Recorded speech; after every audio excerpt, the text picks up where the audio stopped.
Weather Authority forecast with meteorologist Zach Gilday. Certified most accurate by Weather8.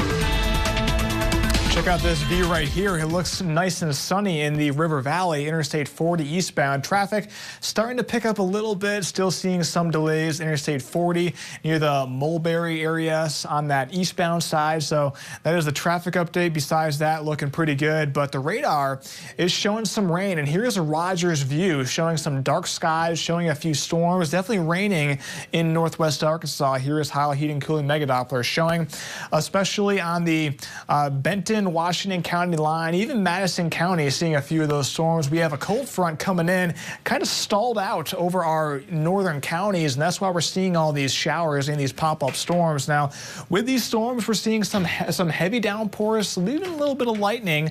Taking a zoom-in look at the Springdale area, that's where Doug is. Definitely seeing those storms kind of popped up, very isolated, and they're not really moving. So with this setup, we could see some flooding issues. Definitely seeing some lightning with these storms and gusty winds that will be in the cards too. But the River Valley looking pretty quiet because that front is to our north.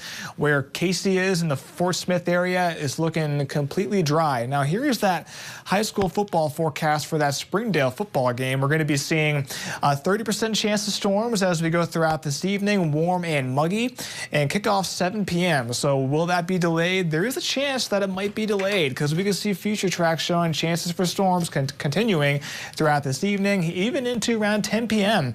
And then overnight tonight, those storm chances do not go away because that front kind of hangs out, and there will be some upper level support too with the overnight hours. So here's a Fayetteville view.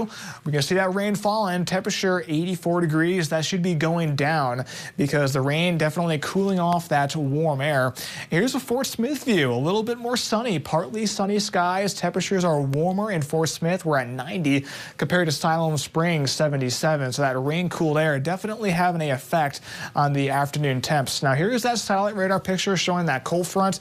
It is still to our northwest, the main front. That won't come in till Sunday. So because of that, we have this continued chance of rain again tonight. Saturday, there will be a chance to rain throughout the whole day, even into Sunday, especially Sunday morning, could see some more development. So it's going to be an active weekend, but as far as severe weather potential, we are not expecting that. Notice how we are in that non-severe storm, that light green, just expecting some gusty winds, lightning, heavy downpour. That looks to be possible, but as far as severe weather, we're not too worried about that. Now here are the future track rainfall totals. This graphic seems to be not working. That's good timing, but I do think that some areas could pick up around 1 inch of rain with these heavier showers. Now it's not going to be widespread heavy rain, but some areas could pick up some decent rainfall totals. The cool air that will be making its way in for next week. So as we start September, the pattern looks to be a bit cooler. And here is Labor Day. Notice how I did take out the rain for Labor Day in northwest Arkansas. We could see a stray shower mainly in the River Valley, but most areas should be staying pretty dry and nice and mild, mid-80s, a few degrees below average. And then notice what happens midweek, Tuesday and Wednesday, temperature topping out around 80. Those cooler mornings should feel nice and fall-like. Small chance to rain, but it's not looking like a washout. Maybe a better chance for Wednesday, but a nicer pattern looks to be settling in, and I hope you settle in for some more news coming up after this break. The Big